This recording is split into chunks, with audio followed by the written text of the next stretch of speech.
Hey guys, welcome back to Brady's Corner. It's Emily here, and today I'm going to be reading a random book on my bookshelf. I've done this one other time before, and it was really successful. I got this idea from Books with Chloe, who has also done this idea multiple times before and was super successful, where basically I get a random number generator from my computer and I put in the number of bookshelves I have to pick the bookshelf I'm going to pick the book off of. And then from that bookshelf, I will choose another random number to pick a book off of that shelf. I love this trend so much. It's so fun. However, there are a few exceptions. So if it lands on a book that I've already read before, I will not read. And also if it lands on a book that I am planning to read for a video, I won't read because I'm not trying to mess up all the video ideas I have. But yeah, I'm very excited to do so. So before we begin, please subscribe, comment down below, and like this video. All of my social links are down in the description box below, as well as my Amazon wishlist if you would like to give me a book. Now let's get on into the video. There are only 4 bookshelves in my room. The first one is going to be my TBR cart, which has the most books on the shelf, or the cart, which is like 25 to 30 books on the cart. So I'm a little nervous because my smaller bookshelves have around like 4 books per shelf. So for the actual bookshelves, I'm going to be put 1 through 4, and then for the actual books, I'm going to put 1 through 8, because there are a lot of books on my TBR cart that I plan for a video, so I can skip over that, or if it's only 4 books on the bookshelf, I'll just continue like going on. Does that make sense? I hope that makes sense. You'll figure it all out when I actually start it, so let's get into it. Okay, oh my gosh. I got the freaking TBR cart. I'm so excited. Those are the books that I really want to read. There's so many other books that I could have gotten from, but let's look at the TBR cart because I'm scared. Or maybe I should honestly just put 1 through 30, or maybe like 1 through 20 for the TBR cart. And that's only for the TBR cart. If it was for any of the other shelves, then I would have put like 1 through 5 or something like that. Generate 2. Okay. We got very lucky on our first try. Last time, I believe it even took 2 tries, or did it? I don't remember. But there are a lot of books on that TBR cart that I have ideas for videos for and that I've already read. So the first one being Grown by Tiffany D. Jackson. It is perfect because I don't have a video idea for this, and I've also been waiting so long to actually read this book. So basically what I know about Grown by Tiffany D. Jackson, one is that Tiffany has been all over the place, and recently this book has been all over the place as well. And it's basically about a girl named Enchanted, and she really wants to be an R&B singer. And an R&B artist, Corey Field, spots her at this audition, and her dreams of being a famous singer take flight until one day she wakes up with blood on her hands and zero memory of the previous night. I believe it goes back and forth between before this happened and like following the whole process of her getting discovered, and then afterwards where she's really just trying to figure everything out. Apparently this follows really deep topics such as SA, and I'm really excited to get into it. I heard nothing but amazing things, and it's also really cool how the last book I picked, which was actually, go watch that video, I'm gonna be that person, was yellow, and this book was also yellow. I guess it's just the vibes. I have such high expectations for this, so let's get into it. Hey guys, so I am 30 pages into Grown by Tiffany D. Jackson, and I'm really enjoying it. It's so fast-paced. It's like getting right into the meat of it, and I love that. One thing that I noticed is that Tiffany D. Jackson's writing is very young, and you're like, of course it's a YA, of course it's going to be young. However, she deals with a lot of trigger warning topics such as sexual abuse, rape, assault, child abuse, kidnapping, and addiction to opioids. So I was like, I don't know, like it was just a little bit odd. Not that it was horrible. I've heard of some people not meshing with her writing before. Of course, this is the first book that I've read by her, so I didn't really know what to expect going in. I'm not hating it, it's just an observation. Another observation that I had was in chapter 2, she really likes to drill something into your head by being repetitive, instead of focusing on very impactful scenes. So let me give you an example. In chapter 2, she gave us like 5 different scenarios about prejudice because of the color of her skin, which is so valid. We love that she's trying to educate us. But there was one scene that was her friend trying to set her up with another black person because she thought that they would look well together. And that scene was so impactful. I was like, oh my gosh, I love this scene. But I wish that she would have focused more on scenes like that. Like instead of giving us 5 different scenarios of her just talking about it, maybe give us like 3 scenes, like fewer scenes that kind of drive home the purpose with the impactfulness of it. Does that make sense? I hope I'm making any sense. But I guess it's just a reader's preference. Like, again, I've never heard anybody complain about that aspect in this book. It was only in chapter 2, but I just thought it was something that I'd mention. I guess everybody has different preferences. that's just mine. Overall, such a quick, fast-paced read. Like last night, I was really like I couldn't put the book down. I had to go to bed, so I did go to bed. But I was like, I can't put it down. It's so good at 100%. Like you could literally read this in one sitting. I do want to mention, by the way, that I'm going to a national conference in Florida right now, and I thought I would take you along with me. I'm going tomorrow morning, so I thought it'd be like a fun little thing. You guys are probably going to be just seeing me walking around. I don't really know what you're going to be seeing. I don't really know what I'm able to film, but I thought it would be like a cool experience because this is the first time I'm going. So I don't know, thought I'd take you guys along with me.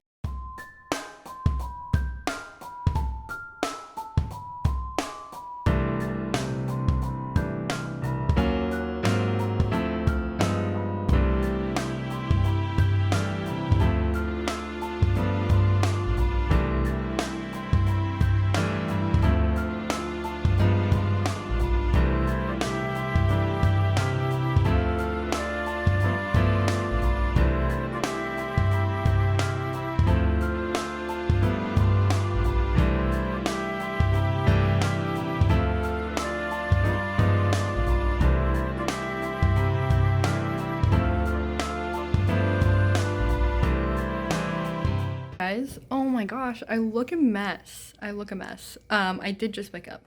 It's day 2 of the conference. Yesterday was a little bit wild. There's so much going on today. Friday is the busiest day for us, but I am 100 pages into Grown by Tiffany D. Jackson, and I'm not loving it. I don't think it's my favorite. I don't know if it's because of her writing. I just find it very unrealistic because honestly, one of my pet peeves is adults trying to write teenagers and like writing them super quirky. Like this girl is 17 years old. You know what I mean? Like, I don't know. Like when they're texting, like she puts ... or shake my head, like in like little asterisks. Like, yeah, maybe I did that when I was like 14, but she's 17 years old. And I do feel like she's really trying to build this naivety of the main character, but also she wasn't naive enough to like fall for one guy, but now it's this guy. And I know the whole situation's different. Like that's the whole point of essay, and like I get that. Like I get the point. I get why she's trying to make her naive, but at the same time, just the whole book as a whole, like everybody just seems so much younger than they are. And I feel like she's just trying to make them quirky. She's just trying to make them quirky. And I'm not loving it. I'm not. Not that I'm hating it though, because it's a very, again, fast-paced book, but I just don't think it's my cup of tea, which is so crazy to say because I thought this book would be amazing. I don't know. But I'm only 100 pages in, so let's see what happens when I get a little bit farther into it.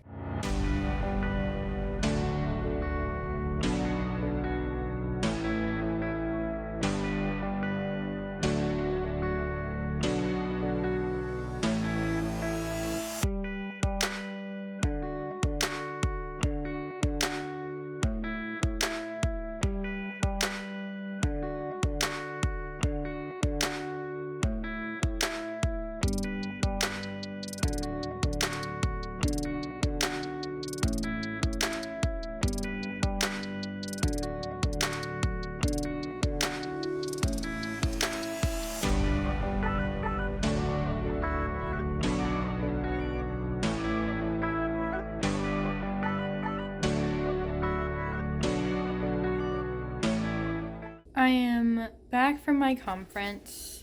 I'm 150 pages into Grown. I look crazy right now. Oh my goodness. But I'm not loving it. Like, we finally have seen the dark side of Corey Fields. We're just starting to see it.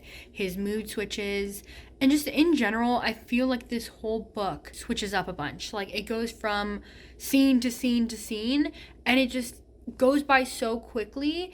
And that was something that I really liked beforehand, but now I'm like, okay, where is this headed? Like, we're only 150 pages in. That's not even halfway. Well, it's almost halfway. I don't know. Where is this going?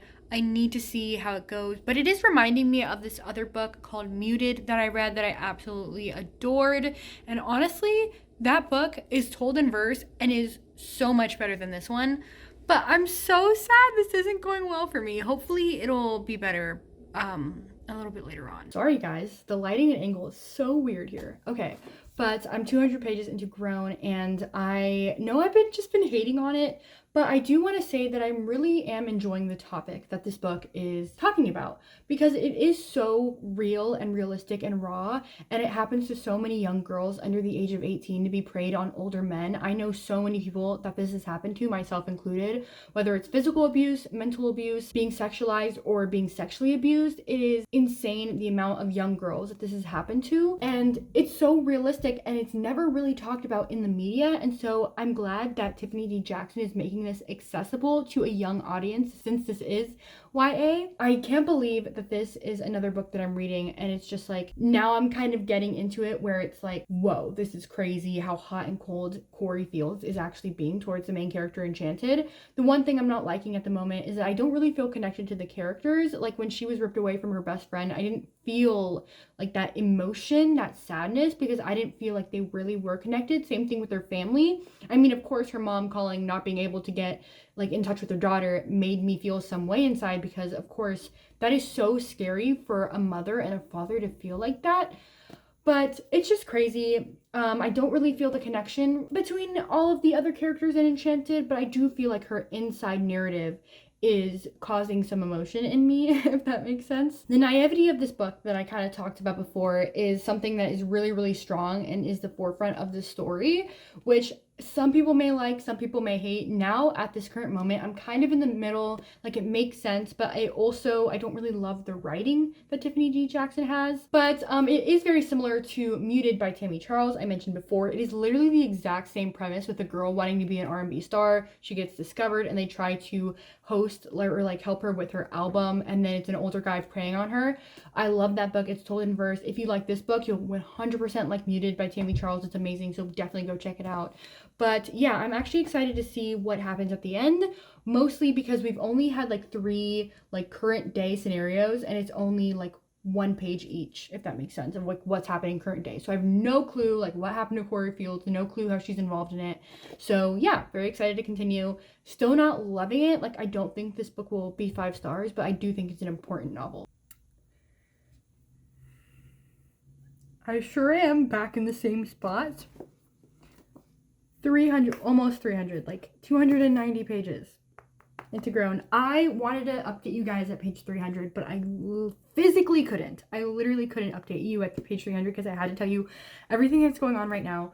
Okay, I'm enjoying it a lot more.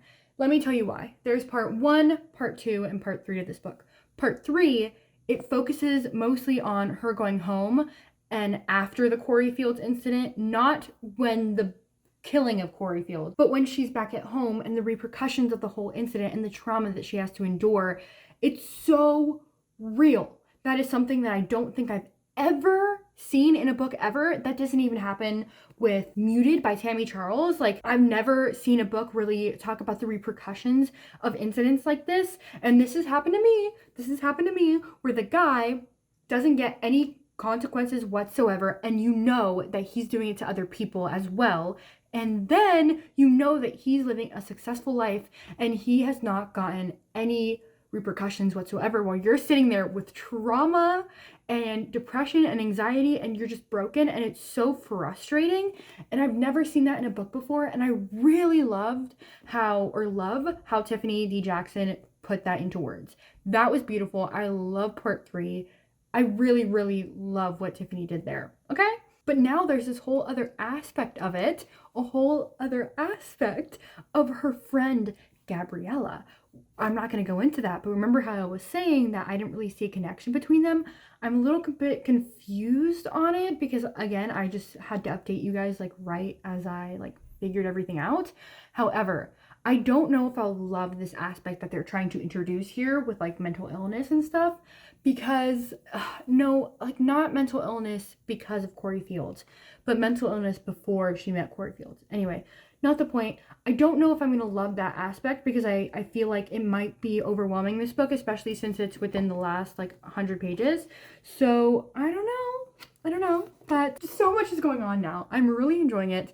Definitely not a 5 star still, but maybe a 4 star. And we're back at it again with the angles, the same angle. I finished this book. The ending had me a little, okay, wait, okay. Hold on the phone. The ending was a little bit rushed in my opinion. Like, not the whole ending, but like how everything got resolved, if that makes sense. The ending, like the last couple of lines, I was like, oh, okay, Miss Girl. Like, I did not expect all of that. I did not expect it. Still like a 4-star book. Like, it's definitely not a 5-star. Definitely not the best book I've ever read.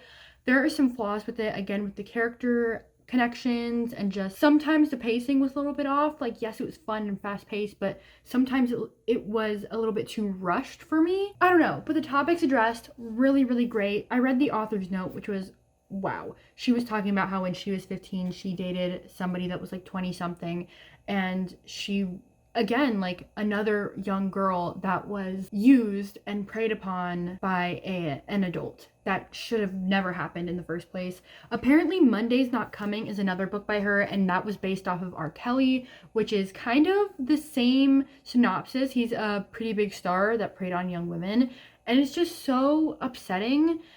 Because people still idolize him and still try to make it okay because he's a famous person and he has power, and it's just so frustrating. She also put resources in the back of different hotlines that you can call if you are being sexually abused and all of that stuff. So definitely thought the author's note and the resources was super duper helpful. Again, really like the topics that this addressed.